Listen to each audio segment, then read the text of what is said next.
Good morning everyone. आ रही है मेरी वॉइस सबको?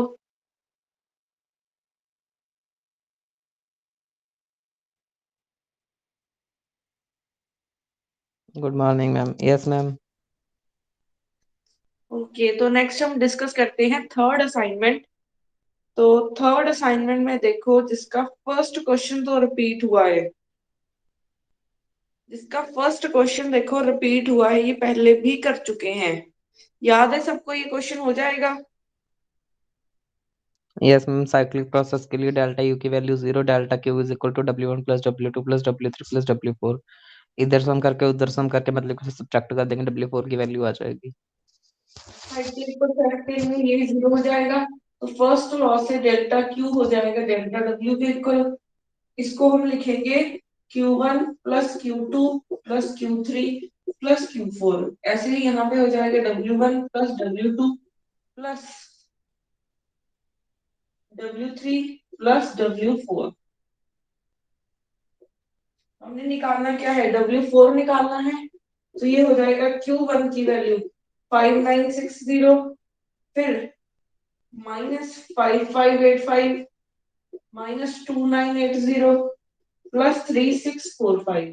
ठीक है, ये W1 इस तरफ आया -2200, फिर माइनस एस की वैल्यू 825 इस तरफ जाके प्लस का हो जाएगा, फिर ये भी प्लस का हो जाएगा।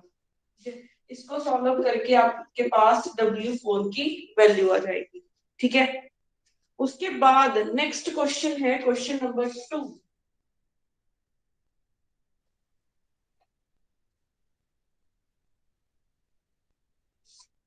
क्वेश्चन नंबर 2 में क्या पूछा है? 310 joule of heat is required to raise the temperature of 2 mole of an ideal gas at a constant pressure from 25 degrees Celsius to 35 degrees Celsius. The amount of heat required to raise the temperature of the gas through the same range at constant volume। ये भी हम कर चुके हैं कल question. इसमें क्या था? आपको हीट गिवन है, डेल्टा क्यू गिवन है 310 जॉल, और नंबर ऑफ मोल्स कितने हैं? 2। कांस्टेंट प्रेशर पे बात हो मैम रही है। आपका ऊपर का विजिबल नहीं है, जो आप इतना ऊपर लिख रहे हो।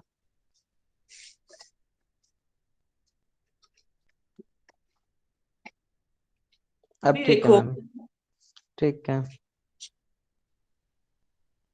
कांस्टेंट प्रेशर पे गिवन है, और हमें टेम्परेचर डेल्टा टी गिवन है 10 35 10 degree. -25 degree Celsius, 10 degree Celsius, या फिर 10 केल्विन भी बोल सकते हो। ठीक है, क्योंकि डिफरेंस सेम रहेगा। अब यहां से डेल्टा क्यू की वैल्यू आ जाएगी एन सीपी डेल्टा टी। ठीक है, क्योंकि यहाँ पे हमें जो हीट रिक्वायर्ड है वो कांस्टेंट प्रेशर पे बात हो रही है। अगर कांस्टेंट प्रेशर पे बात हो रही है तो हम यहाँ पे सीपी लेके चलेंगे। अब इसकी वैल्यू पता है 310, इसकी वैल्यू पता है, सीपी नहीं पता, डेल्टा टी पता है 10। तो यहाँ से सीपी की वैल्यू आ जाएगी 310/2 × 10। ये कैंसल, तो आपके पास 31/2 आ जाएगा। ठीक है, 31/2 आ जाएगी इसकी वैल्यू। अब सीपी की वैल्यू निकल गई। अब हमें नेक्स्ट क्वेश्चन में क्या गिवन है? The amount of heat required to raise the temperature of the gas through the same range at constant volume। कितनी हीट की रिक्वायरमेंट होगी ये कांस्टेंट वॉल्यूम पे? अब यहाँ पे आ जाएगा एन, कांस्टेंट वॉल्यूम पे ही काम करना है, सेम रेंज की ही बात हो रही है। ठीक है, सेम रेंज की ही बात हो रही है, इसका मतलब आ जाएगा 10 की। अब सी पी की वैल्यू आपको पता है, सी वी की वैल्यू हम निकाल सकते हैं। यहां से सी पी गिवन है, सी वी निकाल सकते हैं। तो इसको सिंप्लीफाई करने के लिए क्या करना है आपको? यहाँ पे आर के साथ मल्टीप्लाई कर लो और आर के साथ डिवाइड कर लो। ठीक है, यहाँ पे आर के साथ मल्टीप्लाई कर लो और आर के साथ डिवाइड कर लो। तो नीचे वाले आर की वैल्यू कितनी होती है? आर की वैल्यू होती है 8.3। इसको मल्टीप्लाई कर लेना, आपके पास सीपी निकल गया। तो सीबी निकलेगा, सीबी कहाँ से निकलेगा? Cp minus Cv is equal to होता है R के इक्वल, ठीक है।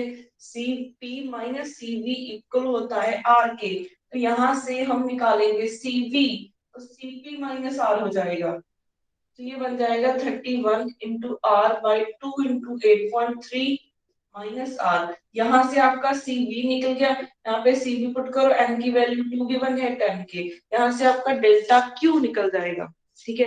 हो जाएगा ये सॉल्व आगे क्वेश्चन।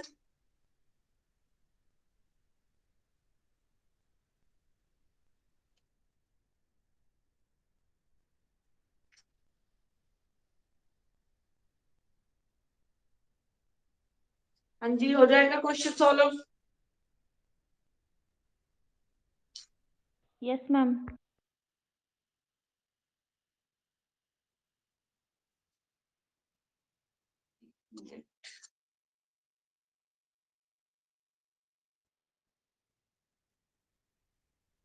अच्छा, उसके बाद है question number third. A system is provided with 200 calorie of heat and work done by the system on the surrounding is 40 joule. Internal energy कितनी होगी?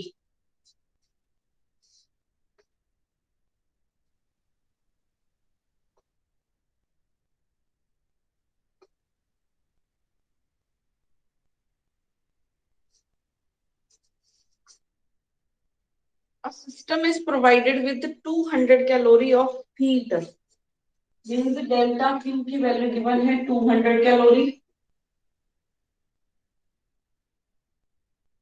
उसके बाद work done by the system हो रहा है, work done by the system on the surrounding. By the system है तो positive होगा नेगेटिव होगा? पॉजिटिव होगा मैम।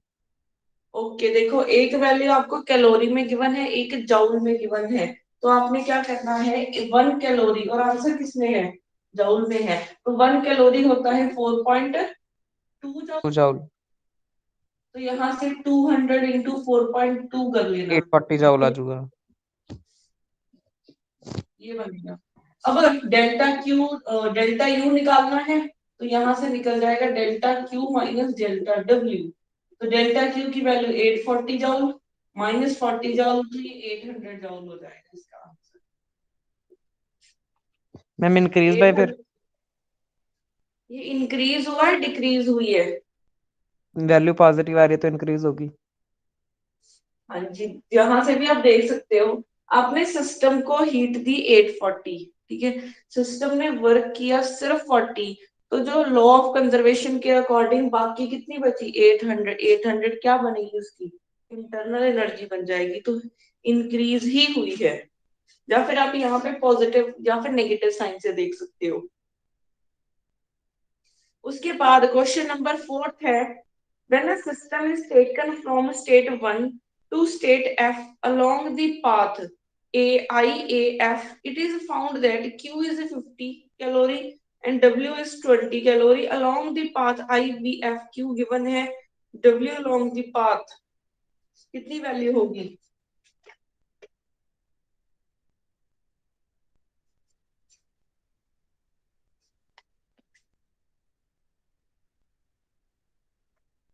मैम 66।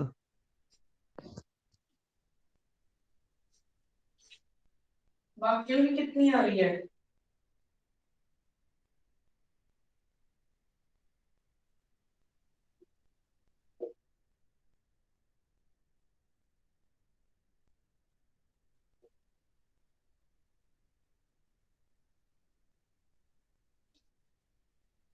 देखो सबसे पहले सिस्टम गया है फर्स्ट पाथ के थ्रू, आई ए एफ यहाँ तक पहुंचा है, ठीक है, ये फर्स्ट पाथ है। फर्स्ट पाथ के अलोंग उसने क्या किया है, क्यू की वैल्यू है 50 कैलोरी और वर्क डन हुआ है 20 कैलोरी, तो यहाँ से इस पाथ के लिए यू निकल जाएगा 50 माइनस 20 30, ठीक है, इस पाथ के लिए यू निकल गया है। अब along the path I B F ये सेकेंड पाथ है, इसके लिए क्यू गिवन है 36 कैलोरी। अब पहुंचना तो हमें आई से एफ की तरफ ही है, ठीक है, जो इनिशियल एंड फाइनल पोजीशन है वो तो सेम ही है, हमें आई से एफ तक ही जाना है, चाहे आप इस पाथ से जाओ चाहे इस पाथ से जाओ, क्योंकि यहाँ पे अगर हम देखें इंटरनल एनर्जी कांस्टेंट रहेगी कि वो एक स्टेट फंक्शन है, ठीक है। तो चाहे इस पाथ के लिए देखो चाहे इस पाथ के लिए देखो, इंटरनल एनर्जी सेम रहेगी। तो यहां से हमारे पास यू आ जाएगा 30। तो वर्क डन की वैल्यू क्या होगी 36 माइनस 36 कैलोरी हो जाएगा इसका आंसर। किसने 66 बोला था? मैम मैंने। प्लस कर दिया। मैम आंसर भी 66 ही दे रखा है इसका। मैंने तो सीधे किया, साइक्लिक प्रोसेस है, डेल्टा क्यू दोनों का ऐड कर दिया, is equal to delta W1 plus W2।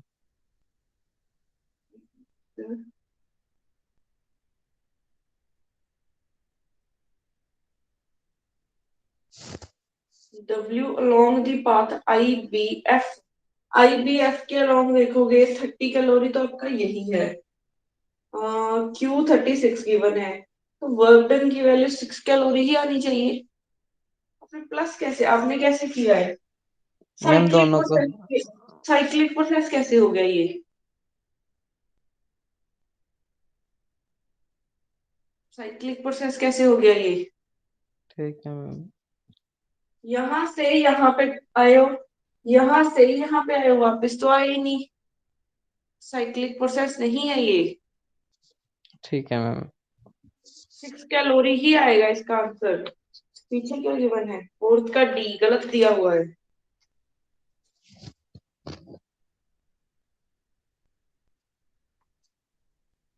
Okay, उसके बाद है question number 5th। An ideal gas goes from a state A to state B, ideal gas goes from a state A to state B with different processes as indicated in the PV diagram. Okay, हमें diagram given है।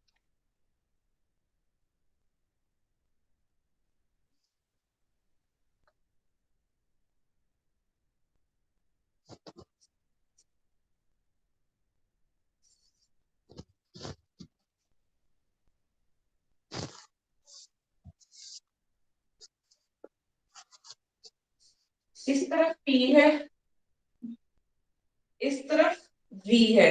हमें ये given है, एक point ये है A, एक point ये है B। एक ये पाथ है, एक ये पाथ है, एक ये पाथ है। मार्कर चेंज करते हैं।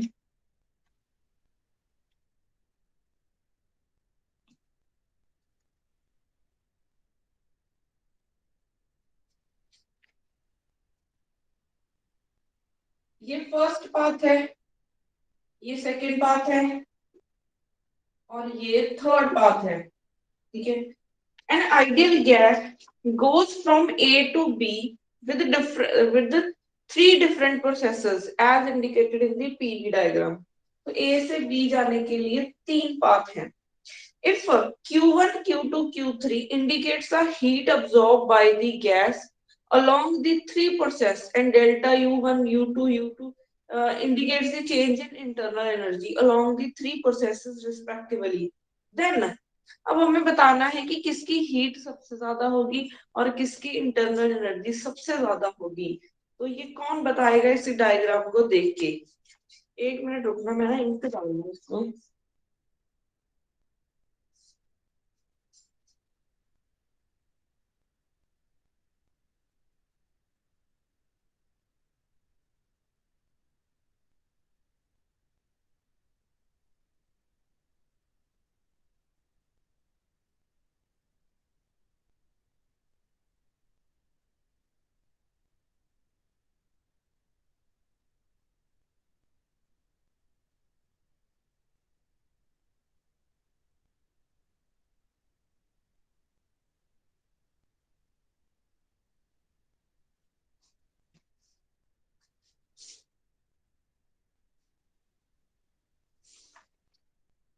हाँ जी, बताओ।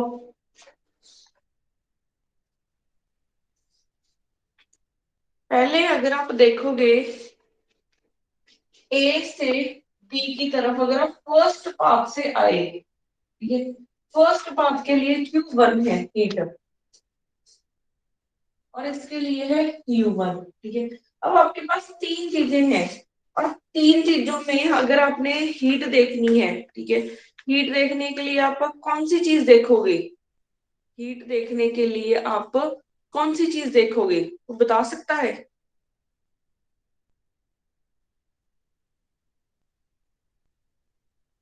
मैम हीट यू पे मतलब कि इंटरनल वो यू तो स्टेट फंक्शन है, वो तो सभी केसेस में फिर सेम ही होगा। बिल्कुल। डेल्टा यू, यू एक स्टेट फंक्शन है। अगर ये एक स्टेट फंक्शन है तो सबके लिए इंटरनल एनर्जी क्या रहेगी? कांस्टेंट रहेगी, ठीक है। तो इन तीनों के लिए इंटरनल एनर्जी कांस्टेंट रहेगी। अब हमारे पास देखो फर्स्ट टू ऑप्शन आ गए हैं, लास्ट वाले दो निगलेक्ट हो गए हैं। तो फर्स्ट दो में देखो, अभी हीट की बात है, Q1 बड़ा होगा Q2 से, या फिर Q3 सबसे बड़ा होगा? दो ही ऑप्शन बचे हैं, उनमें से Q1 बड़ा होगा या फिर Q3 बड़ा होगा सबसे, ये देखना है।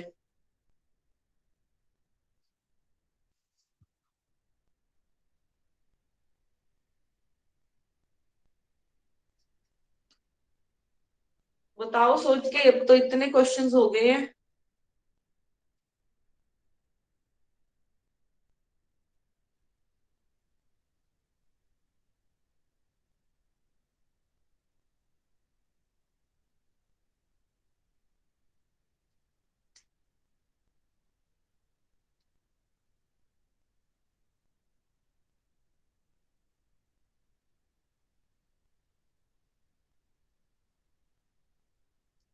सारे चुप अभी, मैम किसी को Q3 भी नहीं मिल बड़ा होगा, Q3 बड़ा होगा मैम।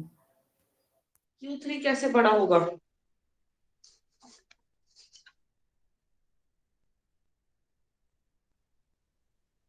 बताओ, Q3 कैसे बड़ा होगा?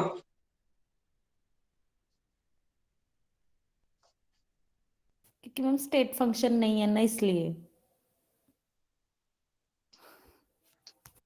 Q स्टेट फंक्शन नहीं है, तो फिर Q यहाँ पे भी तो स्टेट फंक्शन नहीं है, यहाँ पे भी नहीं है, Q तो कभी कहीं पे भी स्टेट फंक्शन नहीं है। मैम तो अगर क्यू आप यहाँ, पाथ डिपेंडेंट है, तो इस पाथ में ना जो ए से मतलब कि थर्ड कर्व है, इसमें पाथ ज्यादा ट्रेवल कर रहा है, तो इसके लिए उसे ज्यादा हीट चाहिए होगी।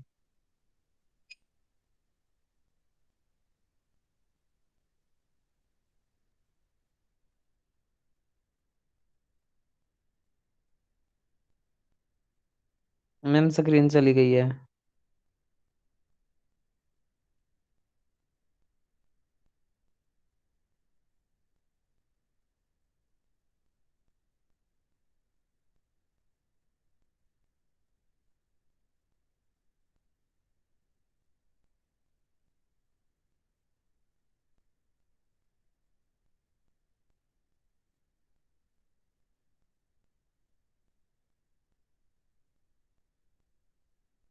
मैम ये कौन सी असाइनमेंट करवा रहे हैं?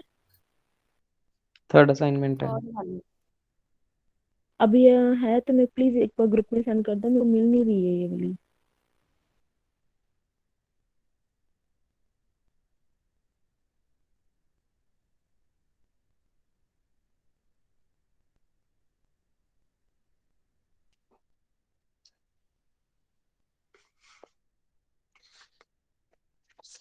अच्छा, अब देखो, आप इस तरफ अगर डायग्राम में ना प्रॉपर देखोगे, वॉल्यूम, नहीं वॉल्यूम भी कांस्टेंट नहीं है, इस तरफ प्रेशर भी कांस्टेंट नहीं है, तो किसके लिए ज्यादा पाथ ट्रेवल हुआ है, वही डिसाइड करेगा कि किसकी हीट ज्यादा होगी।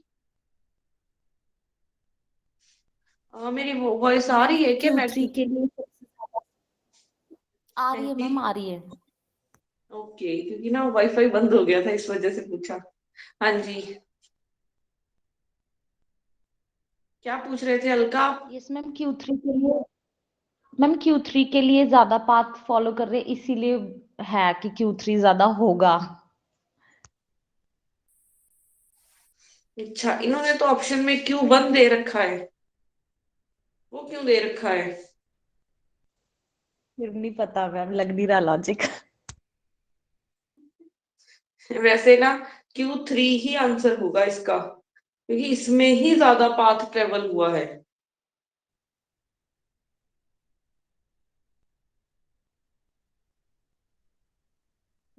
आप कैसे निकाल सकते हो?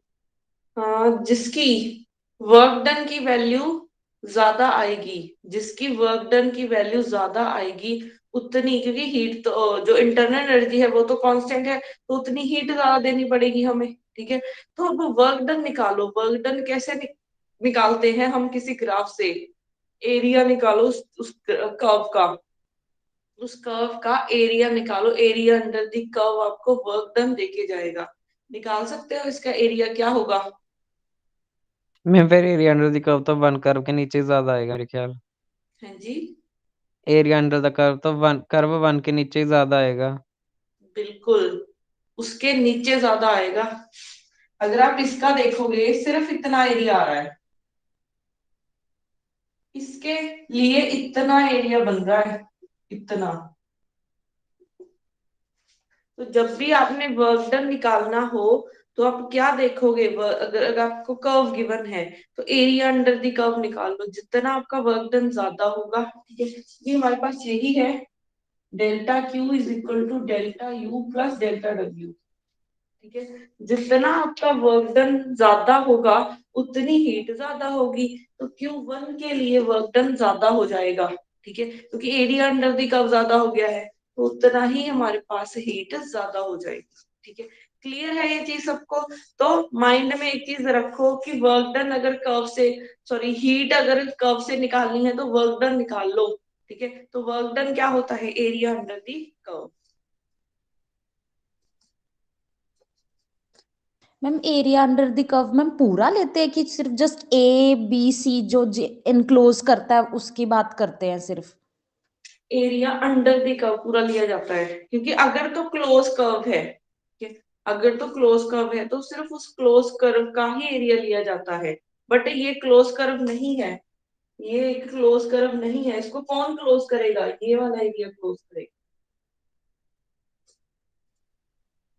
मैम बट वो मतलब हाफ ही सर्कल दे रखा है ना पूरा, अगर देखा जाए तो फिर तो वो क्लोज ही हुआ ना मैम। जैसे ए से बी गए, फिर मतलब 3 पाथ को फॉलो करके फिर से ए के पास पहुंच गए।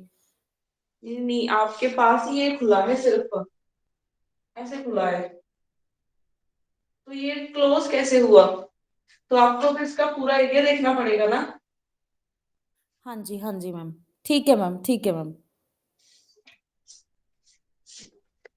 अच्छा, उसके बाद क्वेश्चन नंबर 6 है, internal energy change in a system that has absorb 2 kilo calorie of heat and done 500 joule of work. ये मे भी हम पहले कर चुके हैं ना क्वेश्चन, यस रिपीट हो मैम, रहे हैं क्वेश्चंस। 7900। लो, आंसर भी रटा हुआ है। अच्छा जी, उसके बाद क्वेश्चन नंबर 7 देखो, 1 mole of a diatomic idol gas undergoes a cyclic process ABC as shown in this figure. The process BC is adiabatic.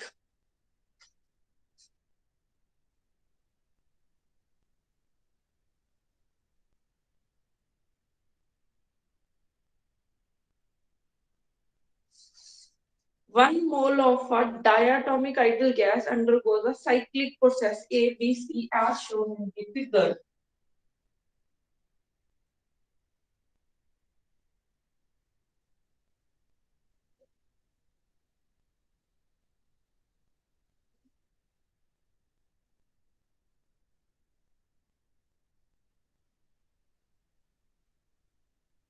A B फिर सी, फिर वापस ए तक आ गया, ठीक है। इस तरफ है वॉल्यूम, इस तरफ है प्रेशर, ठीक है। यहाँ पे इन्होंने टेम्परेचर दे रखा है 400 केल्विन, यहाँ पे दे रखा है 600 केल्विन, क्या दे रखा है? टेम्परेचर ही है 800 kelvin. The process BC is adiabatic, the process BC is adiabatic, means ये adiabatic process है। अगर ये adiabatic process है तो क्या हो जाएगा, डी डेल्टा क्यू हो जाएगा 0। यहाँ से डेल्टा क्यू 0 है तो delta U plus delta W हो जाएगा 0। ठीक है, the temperature at A B C are 400 kelvin, 800 और 600 केल्विन वो लिख दिए हैं। Choose the correct statement. Correct statement क्या है, the change in internal energy in whole process is 250 R. The change in ये इंटरनल तो एनर्जी पहले ही गलत हो जाएगा क्योंकि इंटरनल एनर्जी का चेंज साइक्लिक प्रोसेस में हमेशा 0 होता है। बिल्कुल ये 0 हो जाएगा। उसके बाद B option, the change in internal energy in the process C to A is 700 R. 700 R given है। मैम हमारे पास डायटोमिक मॉलिक्यूल्स की वैल्यू सीवी की वैल्यू आ जाएगी हमारे पास 5/2r। डेल्टा क्यू का फॉर्मूला लगा लेंगे, मतलब कि यहाँ पे डेल्टा यू का ही आ जाएगा, फिर delta U is equal to NCV/dt। C A के लिए हमें देखना है ना, तो हाँ, देखो डेल्टा क्यू, डेल्टा टी की वैल्यू आ जाएगी हमारे पास फाइनल माइनस इनिशियल -200। तो ये बनेगा सी बी की वैल्यू डायटोमिक के लिए कितनी होती है, 5/2r टेम्परेचर यहाँ से यहाँ जा रहे हैं मीन्स 400 माइनस 600 आएगा। -200, तो आंसर तो आएगा नहीं क्योंकि इसका आंसर माइनस में आएगा, हमारे पास ये पॉजिटिव है तो हो नहीं सकता। ये भी नहीं हो सकता। उसके बाद the change in internal energy of in the process A B is -3050 means 350। इसका A answer ma'am too positive आएगा, ये भी नहीं होगा। ए टू 800 बी, से 400 गया 400 आएगा, 400 पॉजिटिव है तो इसका आंसर पॉजिटिव, इसमें नेगेटिव दिया, ये भी नहीं होगा, इसका आंसर डी होगा। बी से सी है, बी से सी ही जाने पे आएगा नेगेटिव। 600 माइनस 800, 200 इंटू 5 आपने 2 करना है। अगर आप ये इस बन प्रोसेस गया। पे देखोगे, delta U C B 5/2 into -200। ठीक है, क्योंकि बी से सी की तरफ जा रहे हैं, फाइनल माइनस इनिशियल आएगा, तो ये कट के -500 आ गया। यही आंसर है। ठीक है, साथ में यहाँ पे आर भी है।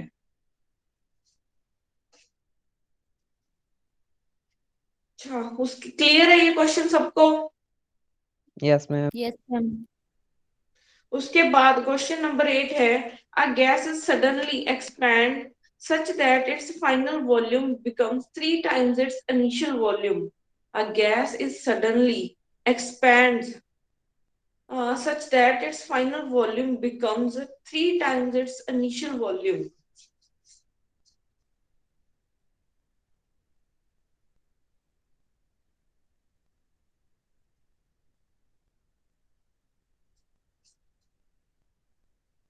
गैस एक्सपैंड हुई है तो यहां से v डैश हो गया है 3v।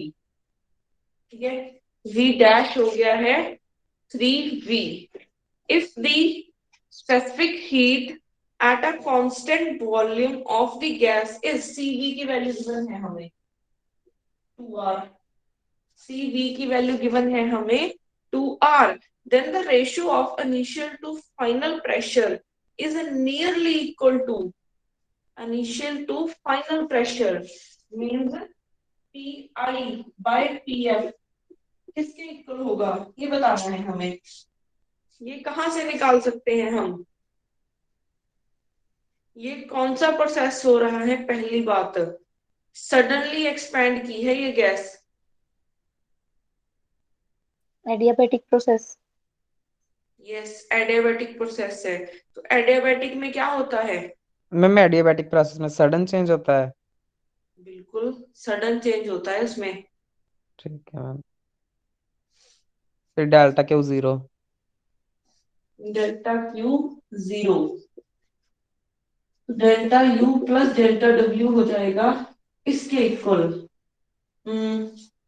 कहाँ से निकालेंगे हम, प्रेशर निकल जाएगा मैम यहाँ डेल्टा से। यू की वैल्यू निकल जाएगी, सीवी की वैल्यू में गिवन है 2r।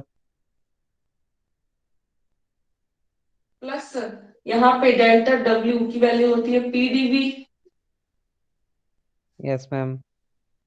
P initial to final, यहां से प्रेशर इनिशियल टू फाइनल कैसे देखेंगे?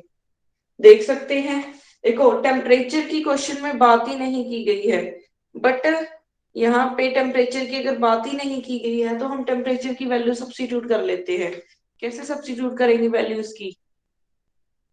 देखो पहले तो पी वी की वैल्यू है 2R, ठीक है, हमें पता है P V is equal to R T होता है। यहाँ से पी की वैल्यू निकाल लो पी वी बाई आर, तो डी टी निकलेगा आपके पास 1/r, ठीक है। यहाँ पे ना तो प्रेशर कांस्टेंट है ना ही वॉल्यूम कांस्टेंट है, ठीक है, ना तो प्रेशर कांस्टेंट है ना ही वॉल्यूम कांस्टेंट है, क्योंकि गैस एक्सपैंड हुई है तो दोनों चीजें चेंज हो रही है। तो यहाँ से आपके पास प्रोडक्ट रूल लग जाएगा, पीडीवी प्लस वीडीपी। तो यहाँ पे बैक सब्स्टिट्यूट करो, 2R into 1/r, PDV plus VDP plus VTP is equal to PDV is equal to 0। ये आर के साथ आर कैंसल, ये 2 है 3 बन जाएगा, 3 PDV is equal to minus of 2 VTP, ये बनेगा, ठीक है। 2 है, 3 बन गया, फिर इसके साथ 2 ये रहा। अब यहां से हमारे पास हो जाएगा, वेरिएबल सेपरेशन लगा दो, वॉल्यूम वाली टर्म्स एक साइड और प्रेशर वाली टर्म्स एक साइड पे हो जाएंगी, तो ये बन जाएगा 3 dV by V minus 2 dP by P, ठीक है। यहाँ पे इंटीग्रेशन कर दो, इंटीग्रेशन करोगे तो क्या बनेगा? इंटीग्रेशन की लिमिट्स देखो, पहले वॉल्यूम था V, अब हो गया है 3V, पहले प्रेशर था PI, पहले प्रेशर था PI, अब हो गया है PF। तो यहां से आपके पास क्या निकलेगा? 3 log of V, V to 3V is equal to minus 2 log of, ma'am अगर हम इंटीग्रेशन के चक्कर में ना पड़े, 3p dv की वैल्यू हमारे पास है, कितना वॉल्यूम चेंज होगा? 2v। निकाल सकते हो वो भी। v से v कट जाएगा, dp की वैल्यू हम लिख लेंगे फाइनल माइनस इनिशियल, वहां पे इनिशियल प्रेशर पड़ा है, तो बन क्योंकि सकता है इससे भी कुछ। एंड में भी हमें यही चीज करनी है, स्क्वायर ये ना लॉग हटेगा बोथ साइड, ये लॉगर रिमूव हो जाएगा दोनों साइड, या फिर आप यहीं पे कर लो, अगर इंटीग्रेशन में नहीं जाना चाहते कर सकते हो बिल्कुल। 3 P D P 3 P D V is equal to minus 2 V D P, ठीक है। बट नहीं कर सकते क्योंकि फिर ये वाला वॉल्यूम आ जाता है ना, इसकी वैल्यू नहीं आप सब्स्टिट्यूट कर सकते, करनी पड़ेगी तो आपको कैंसिल ही हो इंटीग्रेशन। जाएगा ना, ये तो कैंसिल ही हो जाएगा। क्यों कैंसिल हो dv की जाएगा? वैल्यू हमारे पास, dv की वैल्यू हमारे पास 2v आएगी, v के साथ तो v कैंसिल ही हो जाएगा। अच्छा करके देखो पता चलेगा। पी, ये वाले पी की वैल्यू कौन सी रखोगे फिर? किस वाले पे मैम? ये वाले पी की वैल्यू। p की वैल्यू नहीं रखेंगे, उस टाइप ना जो dp है उसको लिख लेंगे p final minus p initial.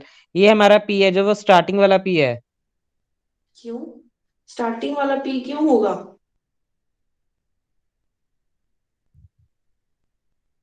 Ma'am अभी कौन सा प्रेशर चेंज हुआ, तो ये स्टार्टिंग वाला ही होगा ना। अभी प्रेशर चेंज नहीं हुआ है। अच्छा जी, करके देखो, मुझे नहीं लगता आंसर आएगा, एक बार निकालना इससे आंसर कितना आया है।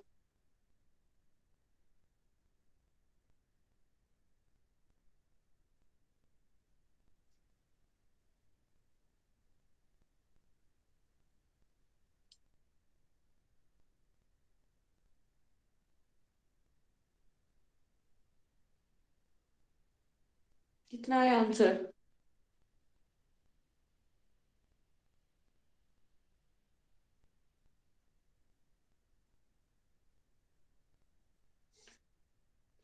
पहले हम इससे आंसर निकाल के देखते हैं हमारा क्या बनेगा। तो देखो 3 log 3v माइनस v, फिर सॉरी 3v/v आ जाएगा, ठीक है। log a, फिर log b, log a/b लिख सकते हैं। उसके बाद -2 log pf/v पी हो जाएगा। अब ये cancel, 3 log 3 is equal to -2 log PF by PI. ठीक है, अब ये पावर ऊपर जा सकती है, ये पावर ऊपर जा सकती है, तो यहां से log के साथ log cancel, 3 raise to power 3 27 हो जाएगा। ये बन जाएगा पी एफ, ऊपर पावर -2 है ना, ये वाली -2 इस तरफ लेके आओ। या फिर हम क्या करते हैं, ये वाला 2 सिर्फ इस तरफ लेके आते हैं, तो ये बन जाएगा 1/2। ठीक है, ये बन जाएगा 1/2। तो यहां से -1 है, तो मैं इसको लिख सकती हूँ P I by P F. तो इसकी वैल्यू निकल के आई है 27 रेज टू पावर 1/2। ठीक है, 27 रेज टू पावर 1/2। इसका रूट करना, अप्रोक्सीमेट कितनी वैल्यू बन रही है? मैम 5 के आसपास ही आएगी, क्योंकि 5 का स्क्वायर 25 होता है, 6 का 36 होता है, इतने 5.1 और इतनी आ 2। रहा है रिजल्ट? आपके वाले मेथड से कितना आया? वहां से तो DP is equal to -3p आ गया। फिर आगे नहीं होगा, क्योंकि वहां पे ना कंफ्यूजन रहेगी कि आपने v कौन सा पुट करना है और p की वैल्यू कहाँ से निकालनी है, मतलब कौन सी वैल्यू सब्स्टिट्यूट करोगे। तो ऐसे यहां से निकलेगा, इंटीग्रेशन करने के बाद ही आपका आंसर आएगा। तो इसका अप्रोक्सीमेट आंसर हो जाएगा 5, जो ऑप्शन फर्स्ट के साथ मैच कर रहा है। अच्छा, उसके बाद क्वेश्चन नंबर 8 कर रहे थे, ये हो गया है। क्वेश्चन नंबर 9, क्लियर है ये क्वेश्चन सबको? पहले हाँ जी मैम। बाकी सोए हुए हैं सारे?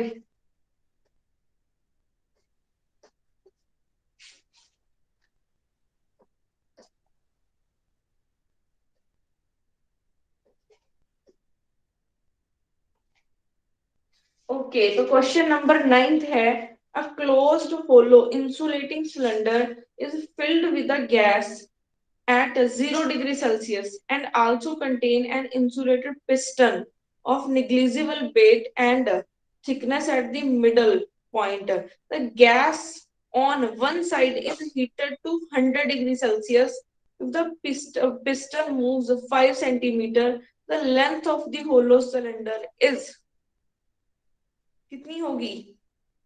होलो सिलेंडर की लेंथ किया है किसी ने ये क्वेश्चन?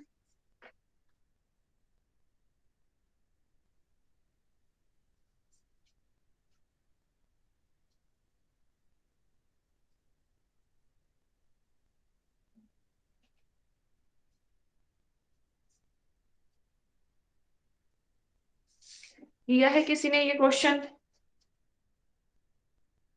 एक होलो इंसुलेटिंग सिलेंडर है,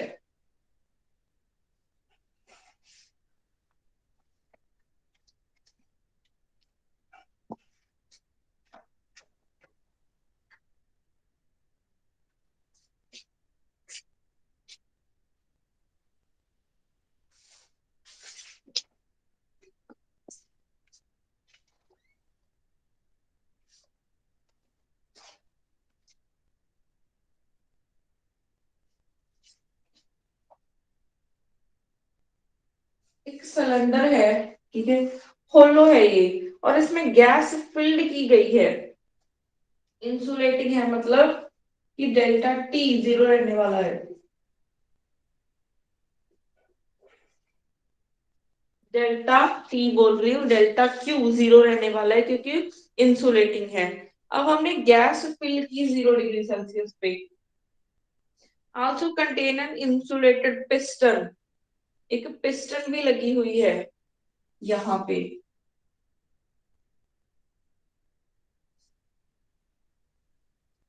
thickness at the middle point, यहाँ पे एक पिस्टन लगी हुई है। The gas on one side, gas on one side, okay. अच्छा, उन्होंने बोला है कि जो वो है ना पिस्टन, वो सेंटर पे लगी हुई है, मिडल पे।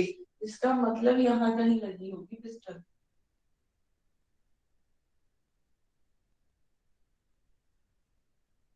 पिस्टन यहाँ कहीं लगी होगी। अब उन्होंने क्या बोला है कि gas on one side is heated to 100 degree Celsius. एक साइड की गैस को 100 डिग्री सेल्सियस से हीट कर दिया गया।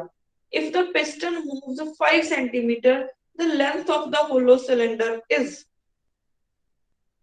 कितनी लेंथ बचेगी होलो सिलेंडर की? कैसे निकालेंगे इसको हम? हाँ जी, कैसे निकाल सकते हैं इस क्वेश्चन को? एक पोर्शन को हीट कर दिया गया है 100 डिग्री सेल्सियस मैम जब तक। ये इंसुलेटेड मटेरियल है तो हम इसे हीट कैसे दे सकते हैं? पिस्टन भी इंसुलेटेड है। दे दी हीट। हीट दे के ना, एक बार आपने हीट दे के उसको 100 डिग्री सेल्सियस कर दिया, फिर उसके बाद इंसुलेटेड अपना काम करेगा कि अब हीट बाहर नहीं जाने देगा। ऐसा होगा इसमें।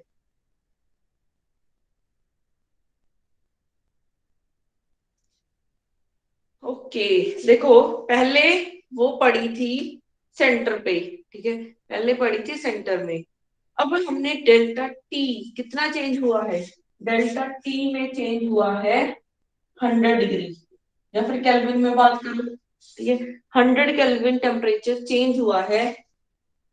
तो ये मिडल से ऊपर खिसक गई है, ठीक है। अगर आपने टेम्परेचर दिया है तो गैस क्या कर गई है? एक्सपैंड कर गई है। अगर सिस्टम को एनर्जी मिली तो एक्सपैंड की। एक्सपैंड करने से ये कितनी ऊपर गई? 5 सेंटीमीटर ऊपर चली गई है, ठीक है। ये 5 सेंटीमीटर ऊपर चली गई है। अब length of the hollow cylinder, total length कितनी होगी उसकी? ट्रिकी क्वेश्चन आ गया है। टोटल लेंथ अगर उसकी एल है, टोटल लेंथ उसकी एल है। पहले पिस्टन पड़ा था L/2 पे, ये भी ऊपर L/2 है, ठीक है। अब इसमें 5/2 कम हो गया है, इसमें 5/2 कम हो गया है। कैसे निकालेंगे हम इसको? टोटल 5/2 लेंथ नहीं है। कम हुआ, 5 कम हुआ है। हाँ जी, हाँ जी, 5 कम हुआ है। इस तरफ से एक अगर 5 सेंटीमीटर कम हुआ है तो दूसरी तरफ से 5 सेंटीमीटर बढ़ जाएगा। यही चीज हुई है। ये तो इक्वल टू एल के ही आएगा मैम। हाँ जी,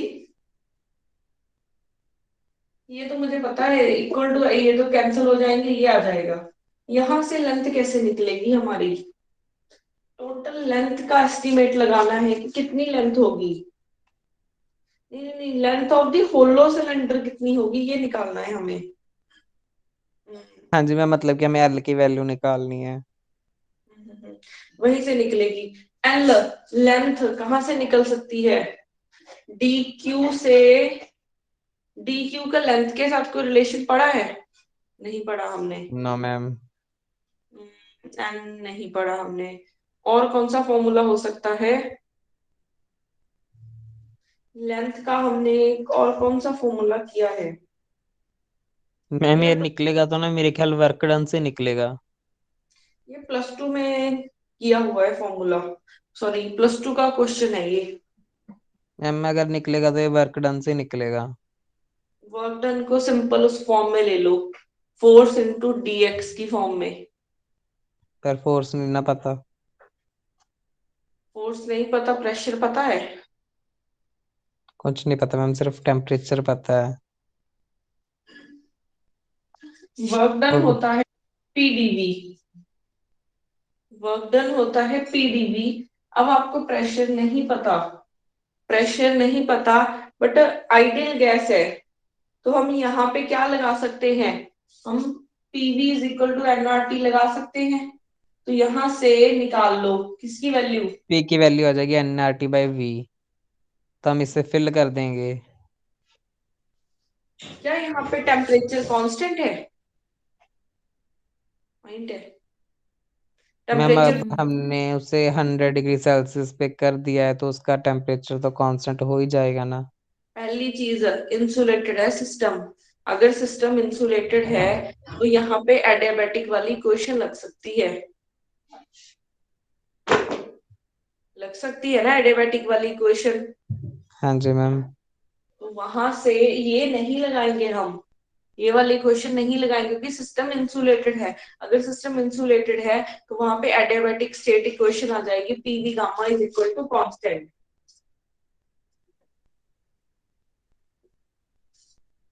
PV gamma is equal to constant. तो यहां से वर्क डन की वैल्यू देखो क्या निकलती है। यहां से किसी को याद है फॉर्मूला क्या था? गामा -1 था नीचे, NR T2 - T1 किया हुआ है ये, यही चीज थी या फिर कुछ और था?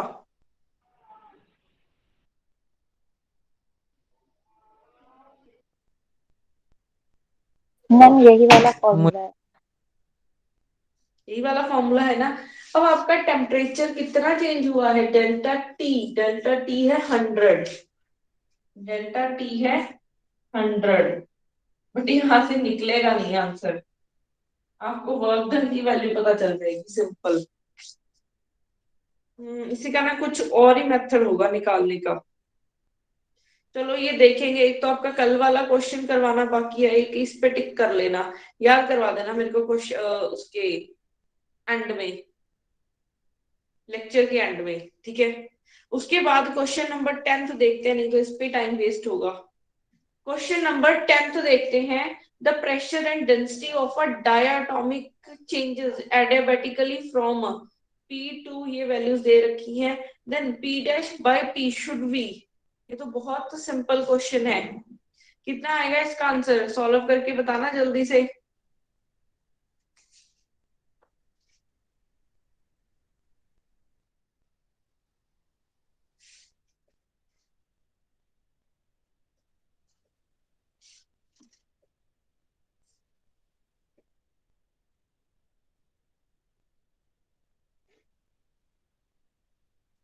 Pressure and density of a diatomic gas. तो गामा की पहले वैल्यू हमें दे रखी है 7/5।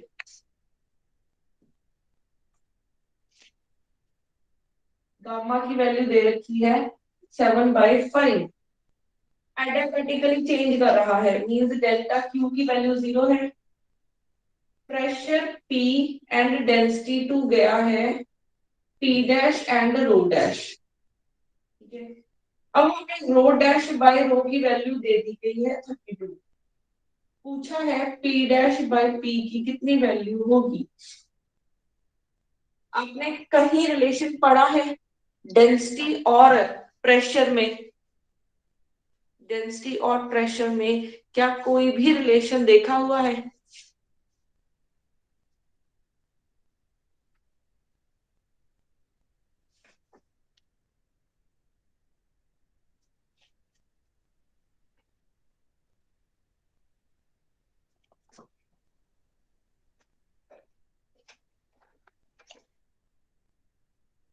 हाँ जी, देखा हुआ है एक रिलेशन।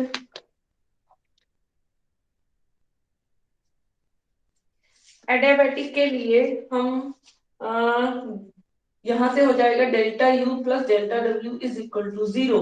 जहां फिर याद करो एडियाबेटिक है, PV gamma is equal to constant होगा। PV gamma is equal to constant. अगर PV gamma is equal to constant है, ये हमारे पास डेंसिटी है ना, यही से कुछ निकलेगा क्योंकि आपको गामा की वैल्यू दे रखी है 7/5। गामा की वैल्यू दे रखी है 7/5।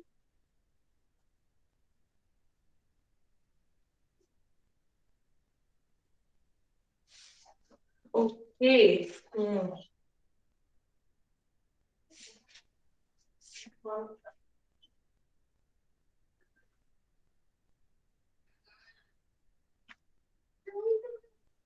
अच्छा, अब देखो हमें डेंसिटी, डेंसिटी किसके इक्वल होती है?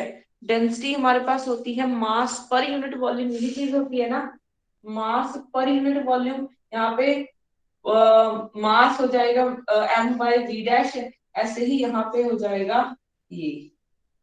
अगर हम मास को कांस्टेंट लेके चल पड़े, ठीक है, क्योंकि डायटोमिक गैस है, ठीक है, गैस तो सेम ही रखी हुई, गैस तो सेम ही रखी हुई है ना, कभी उसका वॉल्यूम चेंज हो रहा है, ठीक है, कभी उसका प्रेशर चेंज हो रहा है, डेंसिटी चेंज हो रही है, मीन्स वॉल्यूम चेंज होने की वजह से डेंसिटी चेंज हो रही है। तो अगर हम यहाँ पे मास को सेम ले ले तो मेरे पास यहाँ से क्या आ जाएगा, v बाई वी डैश की रेशियो आ जाएगी 32, v बाई वी डैश की रेशियो आ जाएगी 32। तो यहाँ से हम निकाल सकते हैं, ये आ जाएगा p dash by p into, या फिर आप ऐसा करो, यहाँ से अब मैं बोल सकती हूँ 1/v⁻⁵ ये इस तरफ चला जाएगा, तो pressure is inversely proportional to v⁻⁵ तो ऐसे ही यहाँ से हो जाएगा p dash is directly proportional to v⁻⁵ तो p डैश बाय p निकल आएगा आपके पास v⁻⁵ बाय v⁻⁵, ठीक है, तो v बाय v डैश हो जाएगा ⁻⁵, तो ये बन जाएगा 1/32 ⁻⁵. 32 को मैं लिख सकती हूँ 2⁵. हाँ जी बताओ जल्दी। Yes ma'am.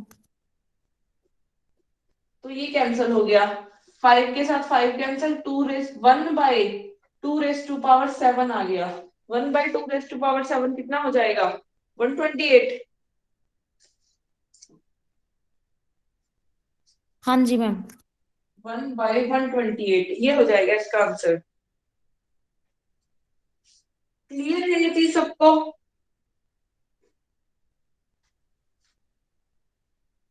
Yes ma'am.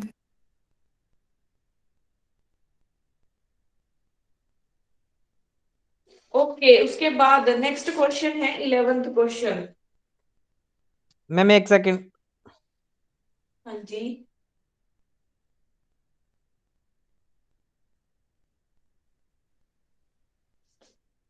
कोई कंफ्यूजन आ रही है या फिर लिख रहे थे?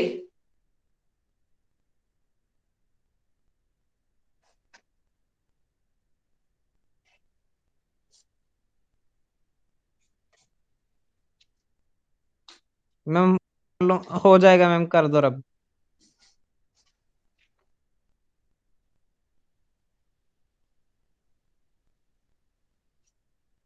उसके बाद क्वेश्चन नंबर 11 है, the pressure and temperature of an ideal gas in a closed vessel are. प्रेशर की वैल्यू हमें गिवन है 720 किलो पास्कल और टी की वैल्यू गिवन है 40 डिग्री सेल्सियस, ठीक है, इसको कन्वर्ट करोगे 273 kelvin. If 1/4 of the gas is released from the vessel, the temperature remaining gas is 253 degree Celsius हो गया है क्या? यहाँ पे ना कुछ कंफ्यूजन है, या तो 35.3 होगा या फिर ये केल्विन में गिवन होगा, अदरवाइज तो ये 353 डिग्री सेल्सियस कैसे हो गया है, क्योंकि हमने तो गैस रिलीज की है ना, तो उसका टेम्परेचर कम हो जाना चाहिए था। The final pressure of the gas is, pressure पूछा है हमसे कितना होगा। प्रेशर और टेम्परेचर में कोई रिलेशन होता है? इनवर्सली। वॉल्यूम कांस्टेंट है, वॉल्यूम भी चेंज हो रहा है मैम। वॉल्यूम भी चेंज हो रहा है।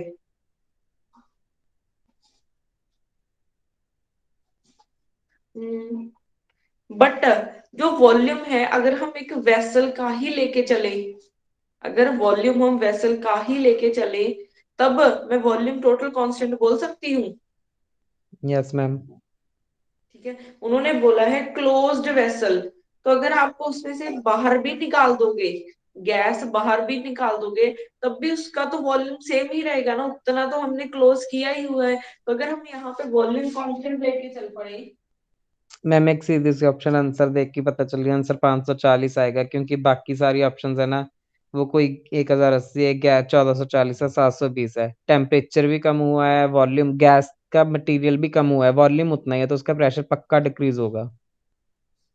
यही आ रहा है आंसर। देखा नहीं है।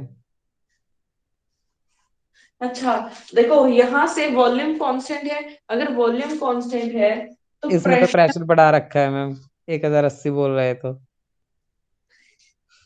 प्रेशर प्रेशर डायरेक्टली प्रोपोर्शनल हो जाएगा टेम्परेचर के, क्योंकि पीवी आइडियल गैस है, PV is equal to NRT होता है। अगर वॉल्यूम कांस्टेंट है, एनआर तो ऑलरेडी कांस्टेंट है, तो प्रेशर डायरेक्टली प्रोपोर्शनल है टी के। तो अगर प्रेशर डायरेक्टली प्रोपोर्शनल है टी के, तो यहाँ से P dash by P is equal to T dash by T. ठीक है, पता यहाँ पे ना वो की हुई है, क्या बोलते हैं, इन्होंने ना शायद इस अकॉर्डिंग ना किया हो। उसमें टेम्परेचर की वैल्यू देखो, 353 डिग्री सेल्सियस दे रखी है, इस अकॉर्डिंग आंसर निकाल के देखो। वैसे ये होना तो नहीं चाहिए, अगर आपने गैस बाहर निकाल दी है तो उसका टेम्परेचर कम होना चाहिए था, ये बढ़ गया। इस पे मेरे को डाउट लग रहा है। चलो देखते हैं, अब मैं टी डैश की वैल्यू क्या मानूं। 273 + 40, उस पे पी डैश आ जाएगा 720। फिर उसके बाद में हम टी की वैल्यू ले लेंगे 353 + 273, पी की निकाल लेंगे इससे। मैं यही बोल रही हूँ कि ये 353 गलत दी हुई है वैल्यू, शायद कंफर्म भी नहीं है, निकाल के देखना पड़ेगा। पी डैश हो जाएगा पी 720 के, ये एक बार कैलकुलेट करना कितना बनेगा, 6 726, ये बन जाएगा 3। इसको करना एक बार कैलकुलेट जल्दी से, कितनी आ रही है वैल्यू।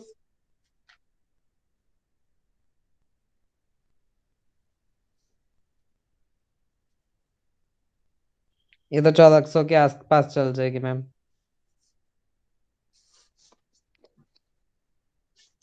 1400। हाँ जी, ऊपर ही जाएगी 1400 से। तो मिस्टेक है यहाँ पे, टेम्परेचर में ना कुछ मिस्टेक होगी, तभी इसका आंसर नहीं मैच कर रहा।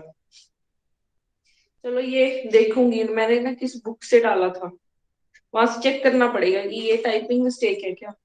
चलो, एक क्वेश्चन नंबर 9 है, इस पे ना टिक कर लेना, क्वेश्चन नंबर 9 चेक करना। 11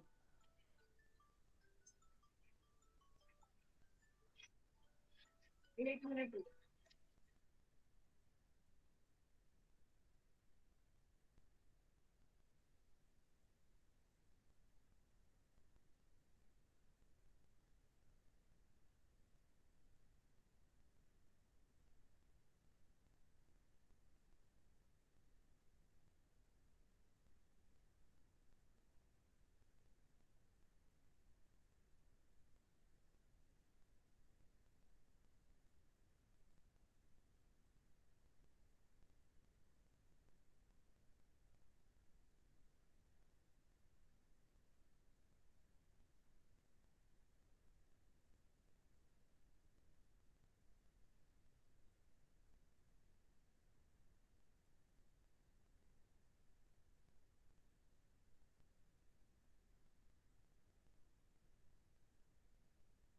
मैम अगर हम ना आंसर उसे 35.3 भी लेके चलते हैं तो भी आंसर नहीं आएगा, वो भी 710 20 के आसपास ही आएगा।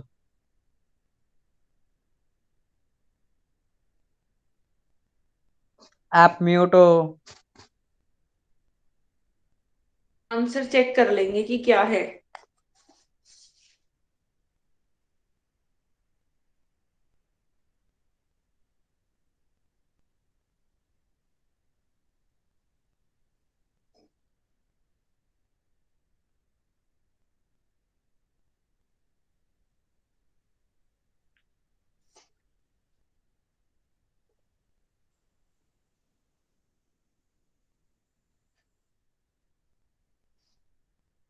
एक मिनट रुको।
मैम वापस आए नहीं है?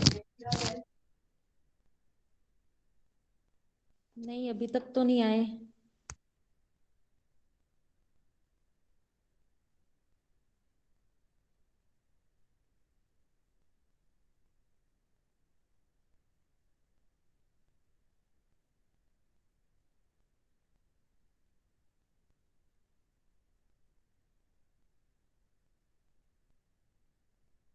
मैम जाते कहाँ है इस टाइम?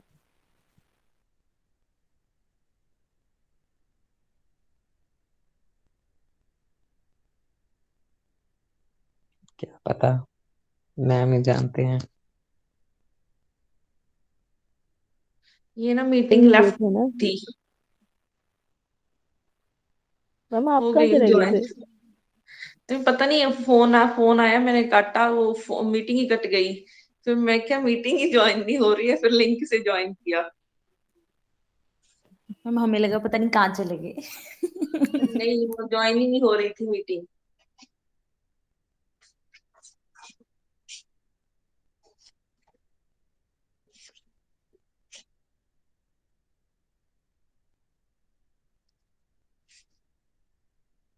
उसके बाद कौन सा था, अच्छा ये इसमें प्रॉब्लम है। उसके बाद 12th question, a gas expands with the temperature according to the relation, what is the work done when the temperature changes by 30 degree Celsius? क्या होगा वर्क डन? ये तो बहुत ही सिंपल क्वेश्चन है। उतने टाइम में 12th क्वेश्चन कर लिया होगा या फिर नहीं किया।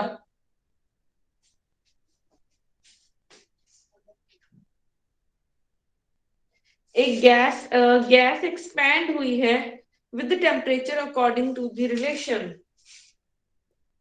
V is equal to K T raised to power 2 by 3. What is the work done when the temperature changes by 30 degree Celsius? Temperature change हुआ है 30 डिग्री सेल्सियस, इसका मतलब डेल्टा टी हो जाएगा 30 डिग्री सेल्सियस या फिर 30 केल्विन, सेम ही चीज है। ठीक है, हमें वर्क डन निकालना है। वर्क डन कितना होगा, तो वर्क डन कितना होगा, वर्क डन की वैल्यू होती है पीडीवी। वर्क डन की वैल्यू होती है पीडीवी। अब यहाँ पे, मैम, हाँ जी, मैम जैसे लास्ट क्वेश्चन में आपने सेल्सियस को केल्विन में चेंज कर दिया था, बट इसमें सेल्सियस को केल्विन में सेम रखी है वैल्यू। नहीं नहीं, एक्चुअली ये डिफरेंस है। देखो, ये डिफरेंस मतलब T2 माइनस T1 है। अब देखो ऐसे है ये चीज, डिफरेंस मीन्स दोनों का डिफरेंस 30 डिग्री आ रहा है। आप इसमें, ये डिग्री सेल्सियस में है, इसको कन्वर्ट करो 273 माइनस T1 प्लस 273, तो ये कैंसिल हो जाएगा, प्लस का ये माइनस का, तो 30 डिग्री ही रहेगा, चाहे आप डिग्री सेल्सियस में बात करो चाहे केल्विन में बात करो, सेम ही रहेगी वैल्यू। ठीक है, इसकी कम, जैसे ना ऐसे है, एक मान लो T1 आपका 100 डिग्री है, T2 200 है। ठीक है, अब T2 माइनस T1 करो आप, T2 माइनस T1 करोगे तो 100 आ जाएगा डिग्री सेल्सियस। अगर आप इसको केल्विन में लेके चलते तो कैसे करते, 100 प्लस 273, सॉरी 200 प्लस 273, फिर माइनस 100 प्लस 273। ठीक है, तो 273 कैंसिल, फिर भी 100 केल्विन आ जाए। ठीक है, ठीक है। अच्छा उसके बाद हम ये निकाल रहे थे वर्क डन। अब हमें प्रेशर का टेम्परेचर के साथ रिलेशन गिवन है, प्रेशर वॉल्यूम का टेम्परेचर के साथ रिलेशन गिवन है। क्या हम इस रिलेशन को यूज कर सकते हैं कहीं पे भी? कर सकते हैं, बट आपको प्रेशर की वैल्यू नहीं पता। हम क्या प्रेशर की वैल्यू कहीं से निकाल सकते हैं? निकाल सकते हैं, आइडियल गैस इक्वेशन लगाओ, PV is equal to NRT, PV is equal to NRT, P की वैल्यू निकल जाएगी एनआरटी बाई वी, तो यहां से आ जाएगा एनआरटी बाई वी। ठीक है, डीवी, डीवी की वैल्यू डी टेम्परेचर के है T2/3, यही है।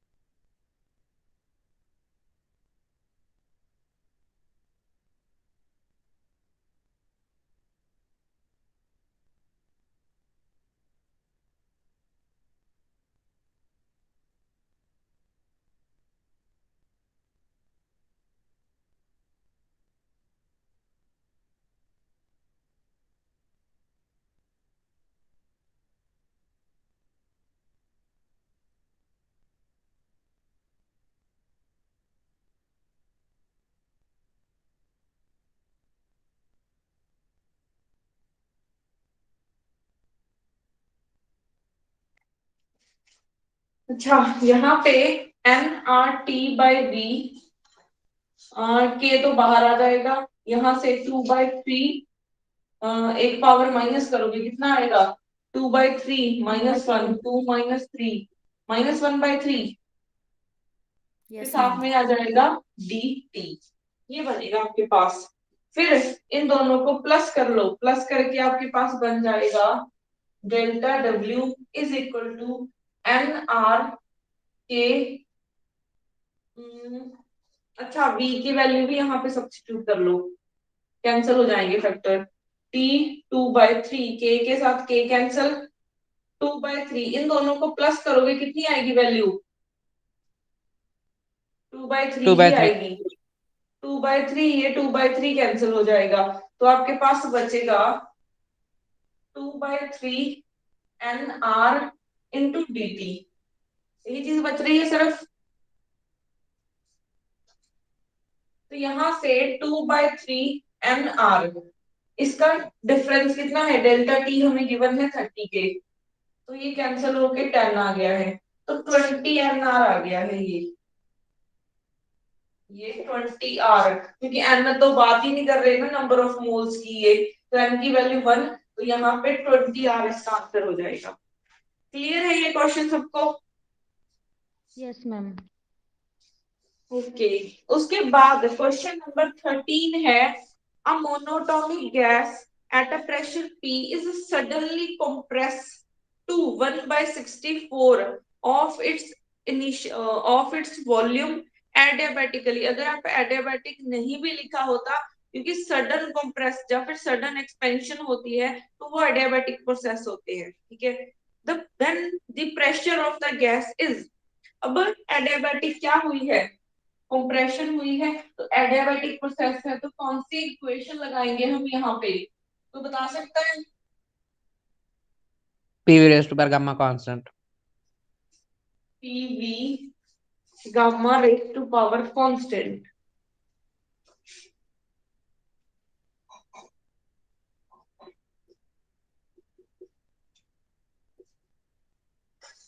ठीक है। गामा की वैल्यू दे रखी है 5/3 इज इक्वल टू कांस्टेंट। अब यहाँ पे देखो, pressure suddenly, okay, at a pressure P is suddenly compressed to 1/64 of its volume, means जो हमारा V डैश है वो 1/64 टाइम्स हो गया है वॉल्यूम का, ठीक है। V डैश हो गया है 1/64 टाइम्स ऑफ V। अब प्रेशर, किसी प्रेशर पे बात कर रहे हैं, ये किसी प्रेशर पे बात कर रहे हैं, मीन्स प्रेशर कांस्टेंट है हमें, ओके ओके, नहीं ऐसा है, ये मुझे लगा टेम्परेचर की वैल्यू पूछी है। उन्होंने क्या बोला है कि पहले प्रेशर P था तो वॉल्यूम V हो जाएगा। अब अगर आपका कंप्रेस करने के बाद वॉल्यूम इतना हो गया है तो अब प्रेशर कितना होगा ये फाइंड करना है, ठीक है। अगर वॉल्यूम डिक्रीज हुआ है तो प्रेशर इंक्रीज होगा, ठीक है। अभी ये हम कहाँ से निकालेंगे, यहाँ से, अगर आप यहाँ से देखोगे pressure is inversely proportional to volume V raise to power 5/3, यहाँ से P डैश हो जाएगा, P डैश बाई P हो जाएगा V raise to power 5/3, V dash raise to power 5/3, ठीक है। तो यहाँ से आपके पास V बाई V डैश की वैल्यू आ गई है 5/3, यहाँ से बी डैश बाई बी की कितनी वैल्यू आई है 1/64, तो ये 64 हो जाएगी। ठीक है, 4 raised to power 3, 4 into 4 16, 16 into 4 64 हो जाएगा। ठीक है, into 5/3 ये कैंसिल, 4 raised to power 5 इतना, 4 raised to power 5 कितना बनेगा 1024। 1024।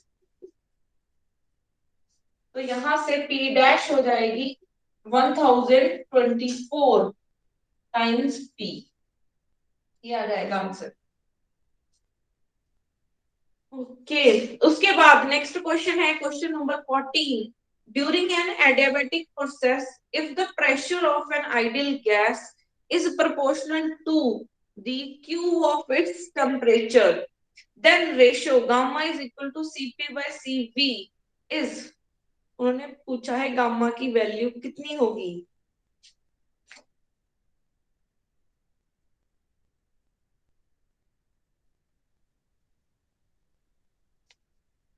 अगर आपके पास pressure is directly proportional to T cube, gamma की वैल्यू पूछी है, एडियाबेटिक प्रोसेस है, adiabatic process means, adiabatic process means आप वो क्वेश्चन याद करो, PV gamma is equal to constant, PV gamma is equal to constant होता है। यहाँ पे पी और टी में रिलेशन है, तो PV is equal to M R T, यहाँ से वी की वैल्यू निकाल लो, N R T by P हो जाएगा, P into N R T by P raise to power gamma is equal to constant. ठीक है, तो यहाँ से पी एन आर तो कांस्टेंट है, ये बन जाएगा 1 minus gamma into T gamma is equal to constant. ठीक है, अच्छा ये होता है हमारे पास, बट आप यहाँ पे देखोगे ये इस फॉर्म में तो दिख ही नहीं रहा है, ये दोनों को आप कंपेयर कैसे करोगे, तो मैम कंपेयर कर करने लेंगे की कर लेंगे कर लेंगे मैम, कर 1 लेंगे। बाय गामा, √1 बाय गामा ले लो दोनों साइड, पी टी रेज पर गामा बाई 1 माइनस गामा। ठीक है मैम, ऊपर उसके ले बाद इसे जाओ, इनवर्स में ले जाएंगे, इनवर्स में ले जाकर इसे ऊपर ले जाएंगे माइनस में, पी इज हाँ प्रोपोर्शनल टू तो ले जाएंगे, उसे 3 के इक्वल रख लेंगे, गामा की वैल्यू आ जाएगी। इसको, अगर इस आपने इसको नहीं लेके जाना ना, तो इसको ले जाओ, टी को इस तरफ ले जाओ, इक्वल टू कांस्टेंट है।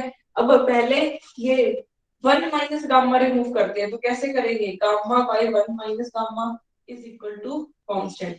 एक तो ये बन गया है, इस तरफ से देखो, मैं इसको इस तरफ लेके आती हूँ, तो ये बन जाएगा -3 इज इक्वल टू कांस्टेंट।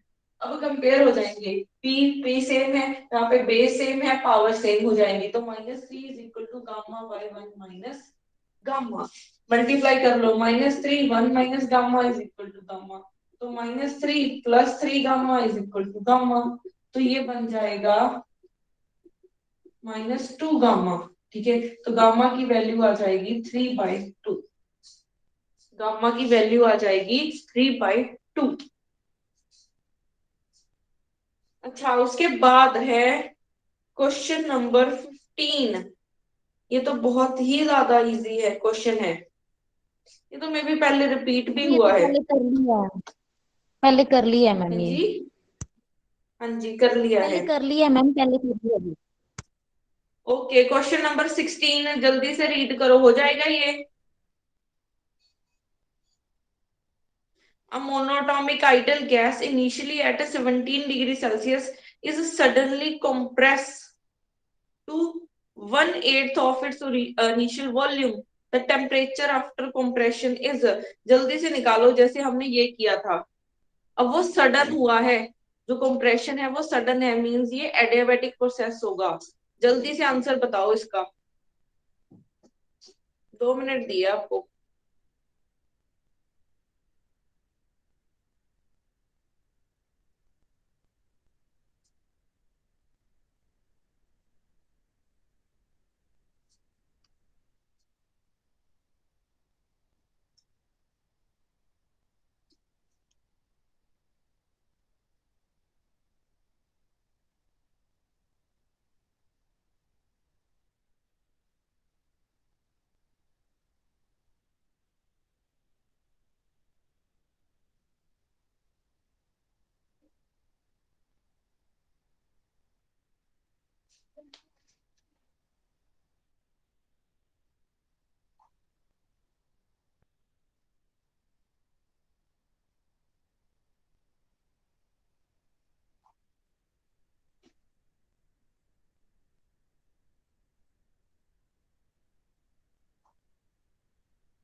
हाँ जी, कितनी वैल्यू आई है? 2 मिनट हो गए आपके।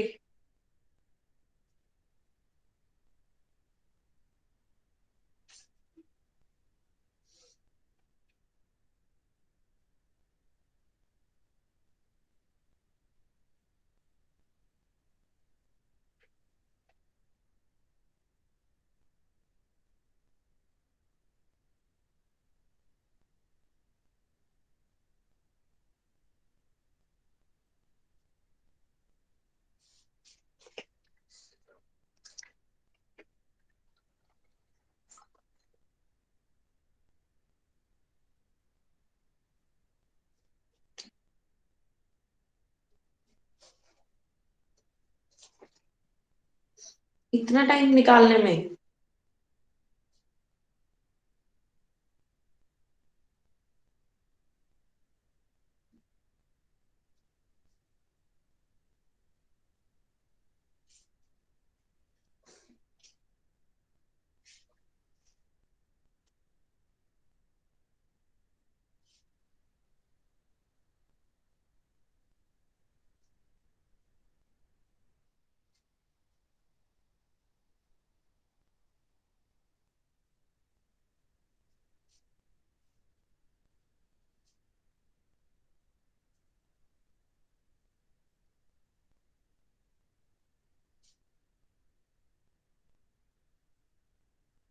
आप लोग हो सारे यहीं पे जो आंसर नहीं बता रहे हो?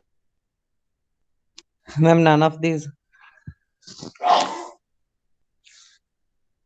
कोई भी आंसर नहीं मैच करा? सबके साथ यही हो रहा है?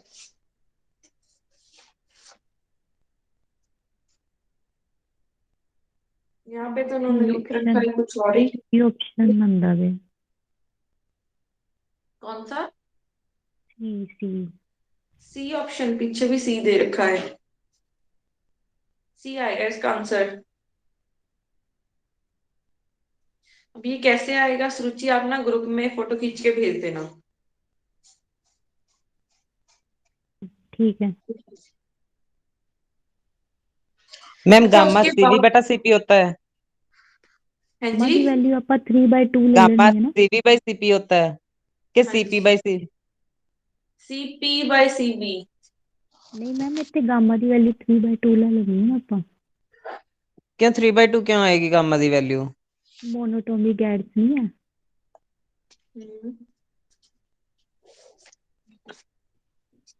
मोनोटोमिक गैस वास्ते गामा की वैल्यू। मैम गामा सीपी अपने को हाँ हाँ सीवी आएगी जी, हाँ वो हाँ। आएगी 3/2। सीपी आएगी 5/2। तो गामा सीपी बाई सीवी करेंगे तो 3/5 नहीं आएगा? 3/5 क्यों आएगा? 5/3 आएगा। सी पी की हाँ वैल्यू 5/2। हाँ जी मैम 5/3 5/3 ठीक है। 5/3 आएगी value.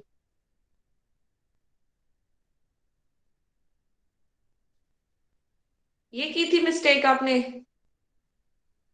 Yes ma'am.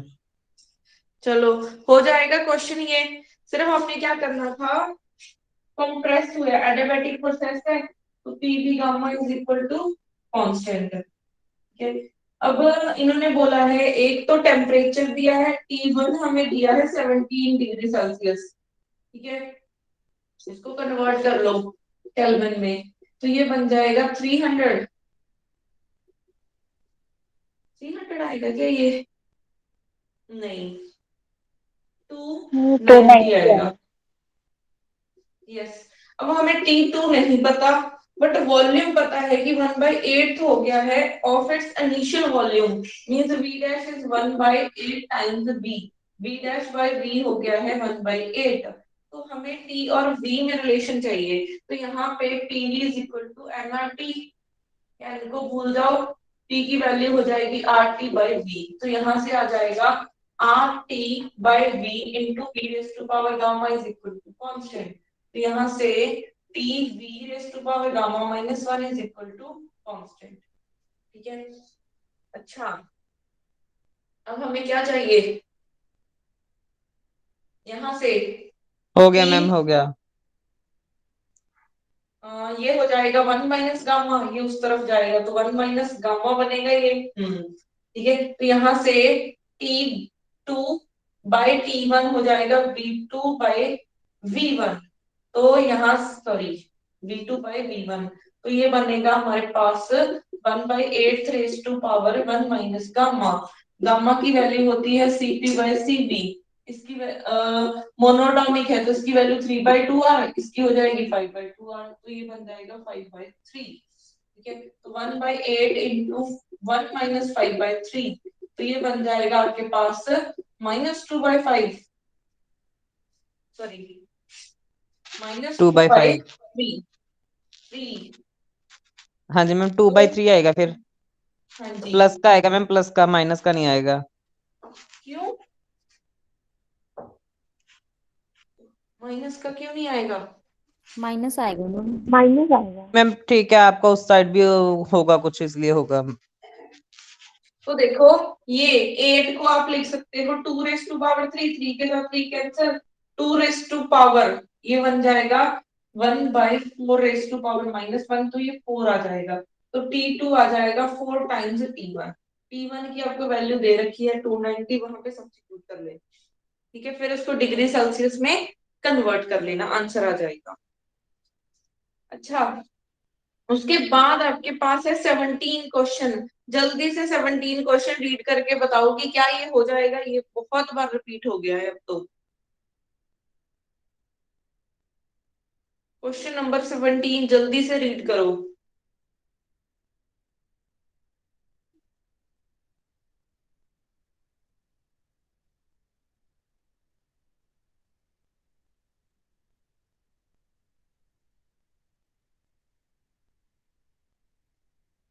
One mole of an ideal gas with gamma is equal to -4 adiabatically compressed so that its temperature rises from 27 degree to 35 degree. The change in the internal energy of the gas is delta U find करना है, delta adiabatic process है तो delta Q 0, तो ये हो जाएगा delta U minus delta W work done के equal हो जाएगा। वर्क डन आप निकाल सकते हो एडियाबैटिक प्रोसेस के लिए, वर्क डन हमें पता है NR T2 minus T1 bye, यही होता है work done, NR T2 minus T1 by 1 minus gamma, gamma की वैल्यू पता है, T1 T2 पता है, वर्क डन निकल गया, वर्क डन नेगेटिव ऑफ हो जाएगा इंटरनल एनर्जी के इक्वल। क्लियर है ये चीज?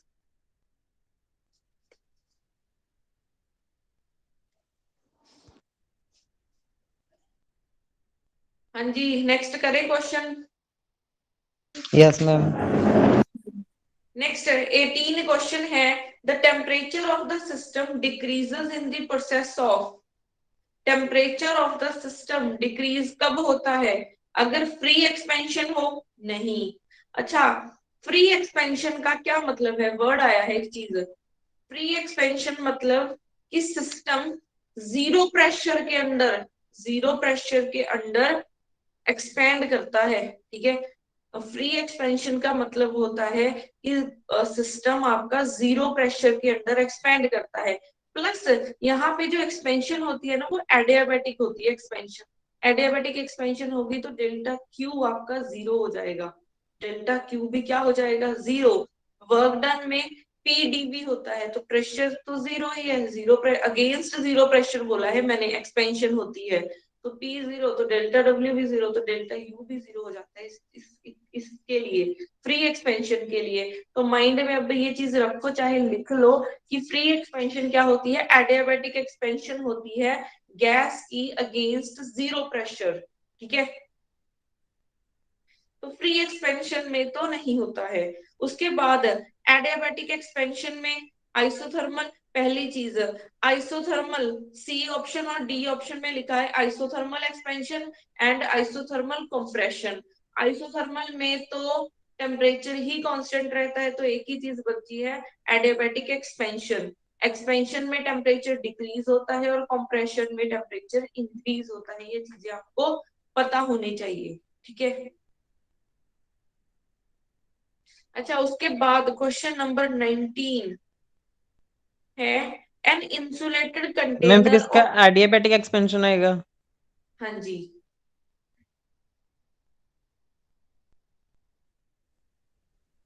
ठीक है।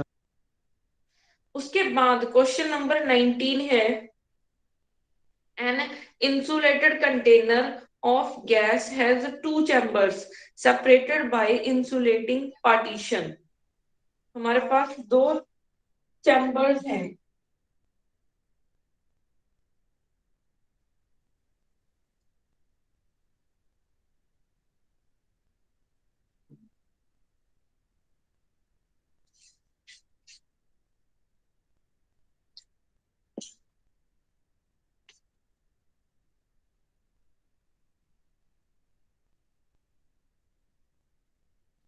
हमारे पास 2 चैम्बर्स हैं, इंसुलेटेड कंटेनर, इंसुलेटेड कंटेनर है ये, मींस डेल्टा क्यू हो जाएगा 0 of gas has 2 chambers separated by an insulating partition, ठीक है।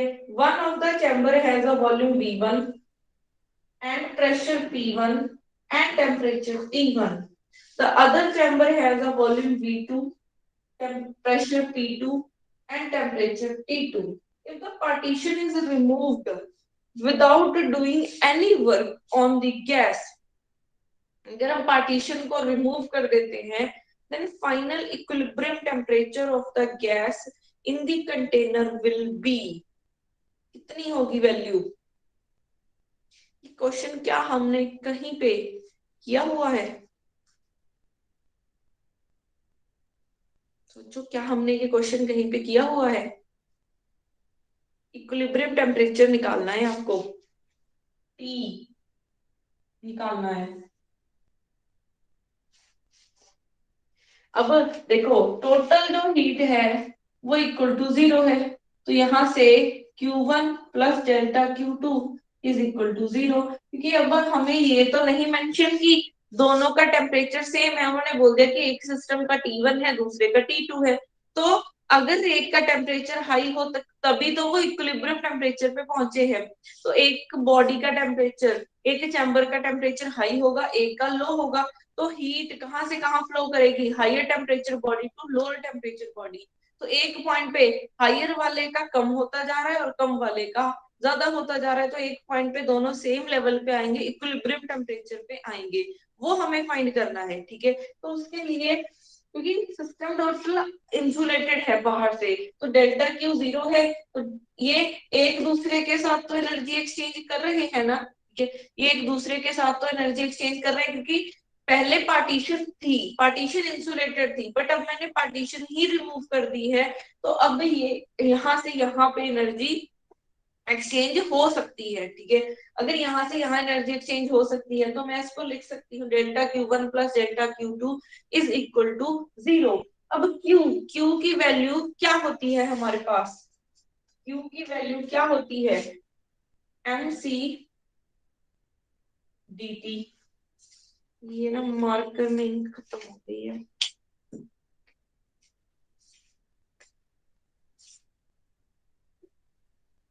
MC dt is equal to 0। अब इसकी इंटीग्रेशन करते हैं, इंटीग्रेशन करेंगे तो कहाँ से कहाँ जाएगा, T1 से T तक, ये जाएगा T2 से T तक, तो यहाँ से MC ये बनेगा T minus T1 plus MC T minus T2 is equal to 0। MC common निकल आएगा तो ये बनेगा 2T minus T1 minus T2 is equal to 0। तो यहाँ से T की वैल्यू आ जाएगी T1 प्लस T2/2। तो इक्विलिब्रियम टेम्परेचर हमारा ये आया है T1 प्लस T2/2। मैम इतना निकालने की जरूरत है? इक्विलिब्रियम टेम्परेचर हम सीधे नहीं लिख सकते, T1 प्लस T2/2 हो जाएगा। लिख सकते हो बट मैंने तो बताना है ना कि कहाँ से आया है। ठीक है मैम। ये तो हम क्वेश्चन कैलोरीमेट्री प्रिंसिपल में कर चुके हैं ना। ये तो जितने प्रैक्टिस करोगे ना उतना आपको लर्न करने की ड्राइव करने की जरूरत नहीं। एक दो बार लिख के देखो आपको रिजल्ट याद हो जाएंगे। क्वेश्चन देख के पता चलेगा कि अच्छा इसका आंसर तो ये आएगा T is equal to T1 plus T2/2। ये प्रैक्टिस से आएगा, प्रैक्टिस करो प्लस रिवीजन करो। अच्छा अब ये तो है ही नहीं हमारा किसी भी ऑप्शन में T1 प्लस T2/T। तो हम क्या करेंगे, यहाँ पे आइडियल गैस इक्वेशन लगाएंगे। ये आइडियल गैस इक्वेशन क्या आएगी, PV is equal to nRT। तो यहाँ से T की वैल्यू निकलेगी PV/nR। ठीक है, तो यहाँ से देखो वैल्यू क्या निकली है। बट एक मिनट, ऑप्शन में ना हमें क्या चीज है, T1 P2 भी है और T की भी वैल्यू है, तो यहाँ से तो नहीं निकलेगी वैल्यू, कहीं और से निकालनी पड़ेगी। यहाँ से निकाल सकते हैं हम।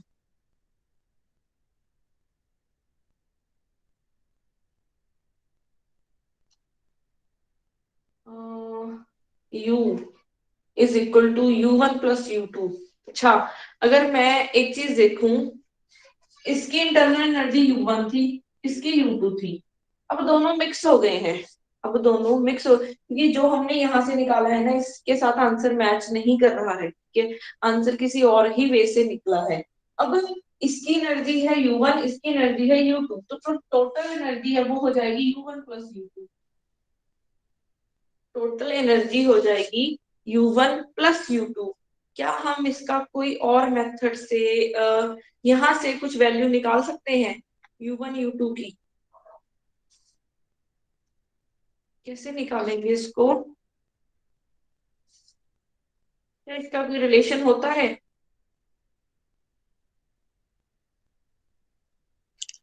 चार इक्वेशन सॉल्व करके देख लेते हैं, जिसमें T is equal to T1 plus T2/2 आ गया, वो आंसर हो जाएगा। कैसे अच्छा नहीं, एक मिनट, मैंने ना ये करवाया है, ये बहुत पुराना क्वेश्चन है, CSIR वालों को करवाया हुआ है। एक मिनट में आपको बताती हूँ। ये थर्मो एंड स्टैट्स में करवाया ना। मैम एक क्वेश्चन था, हाँ जी, अगर किसी फेज ट्रांजिशन के लिए एंट्रोपी चेंज 0 होगा तो वो कौन से ऑर्डर की ट्रांजिशन होगी? दोबारा बोलना। अगर किसी फेज ट्रांजिशन के लिए एंट्रोपी चेंज 0 है तो वो कौन से ऑर्डर की ट्रांजिशन होगी? फर्स्ट ऑर्डर ट्रांजिशन, क्योंकि एंट्रोपी चेंज यानी कि फर्स्ट डेरिवेटिव भी 0 है तो फर्स्ट ऑर्डर ट्रांजिशन होगी। फर्स्ट डेरिवेटिव ही 0 है। एंट्रोपी चेंज 0 कह रहा है वो, यानी कि फर्स्ट डेरिवेटिव ही होगा एंट्रोपी चेंज तो। फर्स्ट डेरिवेटिव G का S किसके इक्वल होता है, करली G बाय करली T। नहीं मैम, उसने ये बोला है कि मतलब कि फेज ट्रांजिशन है उसमें फर्स्ट अपना जो एंट्रोपी चेंज है वो 0 है उस ट्रांजिशन के लिए। ओके, अगर उस ट्रांजिशन के लिए एंट्रोपी चेंज 0 है तो हम कह सकते हैं मतलब कि फर्स्ट डेरिवेटिव ही 0 हो गया। इंट्रोपी चेंज 0 होने का मतलब क्या है कि आपका सिस्टम अगर सॉलिड है तो सॉलिड ही रह रहा है, लिक्विड है तो लिक्विड ही रहेगा, अगर गैस है तो गैस ही रहेगा। हमें देखो, अगर आपने फर्स्ट ऑर्डर फेज ट्रांजिशन करवानी है, ठीक है, हाँ जी तो मैम। आपको क्या चाहिए, फिजिकल स्टेट चेंज होनी चाहिए। अगर किसी सिस्टम की फिजिकल स्टेट चेंज होगी तो क्या होता है, उसकी इंट्रोपी भी तो चेंज होगी ना। ठीक है ठीक है, मैम। फिजिक इंट्रोपी कहाँ पे चेंज नहीं होती है, कहाँ पे चेंज नहीं होगी, अगर आप कंडक्टर टू सुपर कंडक्टर आओगे। तो ये कौन सी सेकंड ऑर्डर ट्रांजिशन होगी? सेकेंड ऑर्डर ट्रांजिशन बनेगी ये। ठीक है।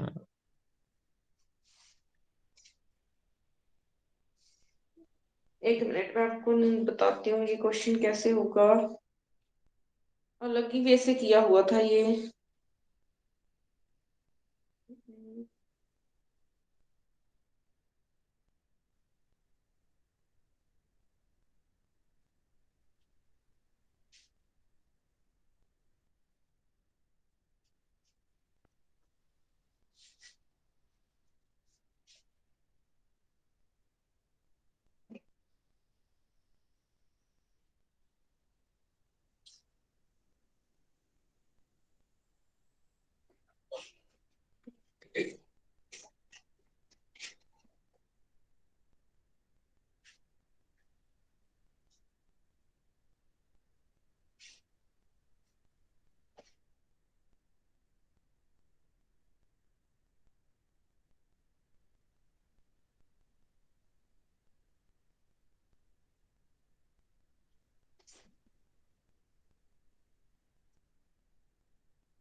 ओके, ये यहीं से निकलेगा इंटरनल एनर्जी से। तो देखो जो टोटल इंटरनल एनर्जी है वो क्या होगी, U is equal to U1 plus U2। अब U की वैल्यू हमारे पास क्या होती है, हमारे पास देखो डेल्टा U की वैल्यू होती है, डेल्टा U की कितनी वैल्यू होती है हमारे पास, N C B delta T. अगर हमें सिंपल U देखना हो तो ये मैं ऐसे लिख सकती हूँ। अगर आप फर्स्ट सिस्टम के लिए देखोगे उसका टेम्परेचर T1 है, उसकी इंटरनल एनर्जी हो जाएगी U1। ठीक है, तो यहीं से आप देखो इसको मैं लिख रही हूँ एन सी बी टी। ठीक है, यहाँ से हो जाएगा, इसका है नंबर ऑफ पार्टिकल्स N1, ये हो जाएंगे Cb, इसके लिए हो जाएगी टेम्परेचर T1 क्योंकि U1 के लिए टेम्परेचर T है। जो टोटल आ गया है हमारा सिस्टम, उसका इक्विलिब्रियम टेम्परेचर कितना हो गया है T। ऐसे ही N2CbT2। ठीक है, ये निकला। अब यहाँ से इस तरफ भी Cb है, इस तरफ Cb है, तो कॉमन निकल जाएगा। तो Mt is equal to N1T1 plus N2T2। ठीक है, ये निकला। अब यहाँ से T की वैल्यू निकालनी है हमने, तो N1T1 plus N2T2 by N। अब N की वैल्यू यहाँ से निकालो, N की वैल्यू यहाँ से निकालो, क्या बनेगी, PV बाई RT।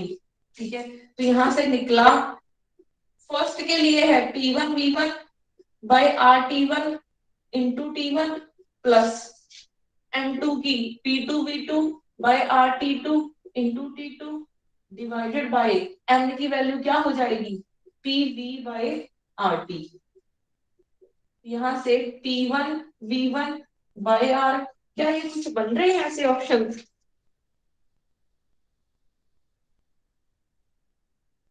मतलब मेरे को लग रहा है हम अभी कुछ गलत कर रहे हैं क्या।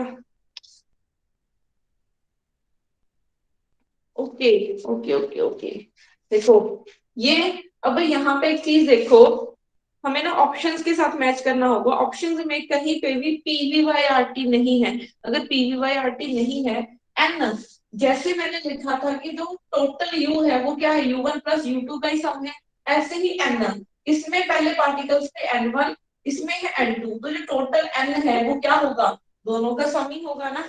टोटल सिस्टम अब पार्टीशन नहीं रही तो टोटल हो जाएगा, फर्स्ट में कितने थे प्लस सेकंड में कितने हैं, तो यहाँ से एन की वैल्यू हो जाएगी N1 प्लस N2।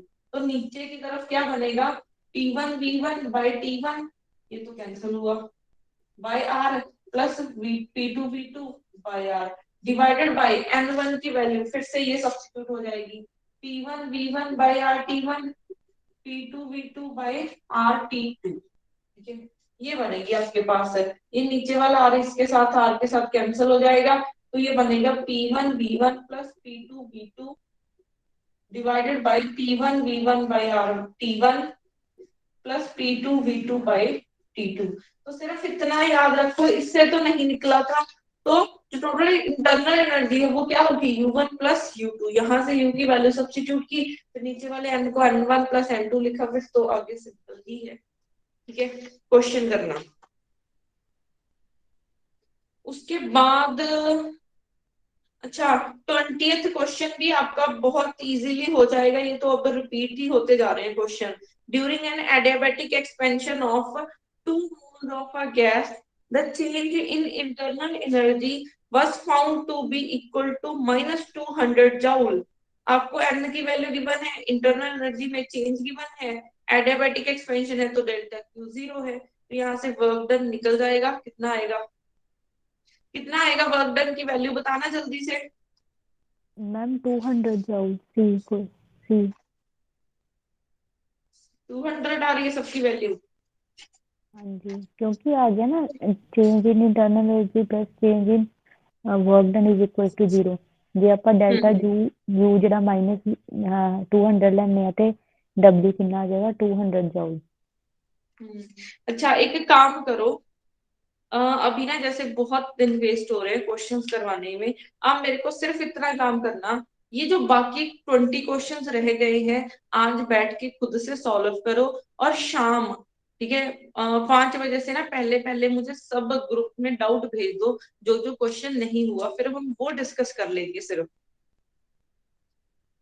ठीक है, ठीक है मैम। Okay ma'am.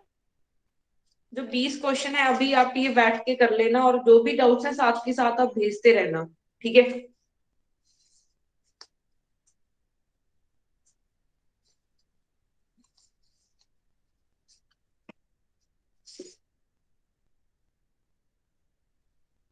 मैम अब कौन सी यूनिट स्टार्ट करनी है?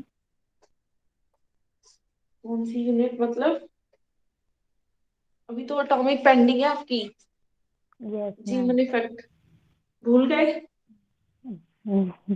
Yes ma'am. भूल गए, भूलना ही तो नहीं है। चलो कोई बात नहीं, अभी एटॉमिक पेंडिंग है, कल पहले ये डाउट्स क्लियर करवा के आपके, ठीक है, देन फिर हम कल ही एटॉमिक आगे पार्ट करेंगे कंटिन्यू। जीमन इफेक्ट स्टार्ट करेंगे ना अभी। जीमन मेरे को देखना पड़ेगा कौन सा है, शायद जीमन इफेक्ट ही है, तो वो देखेंगे कल की कौन सा टॉपिक स्टार्ट होता है। अब जल्दी से लेफ्ट कर जाओ अगर रिकॉर्डिंग चाहिए आपको। मैम कल और परसों वाली रिकॉर्डिंग कब सेंड करोगे? अरे पता नहीं ना, रिकॉर्डिंग हो तो रही है, पता नहीं क्या इशू हो रहा है, सबकी रिकॉर्डिंग अपलोड हो जाती है अपने आप, ड्राइव पे आती है फिर अपलोड हो जाती है, मेरी ही नहीं अपलोड होती। यूट्यूब वाली कर देना एक बार प्लीज। हाँ जी, यूट्यूब वाली उस दिन तो हो गई थी, बट आज ना ये अपलोड पहुंची नहीं है यूट्यूब तक। कल और परसों वाली मैम। हाँ जी, वो ना आज मैं देख लूंगी, सर को बोलूंगी कि वो कर दे शेयर, आपको ग्रुप में ही कर दूंगी मैं। ठीक है ma'am, thank you. Thank you ma'am. Okay.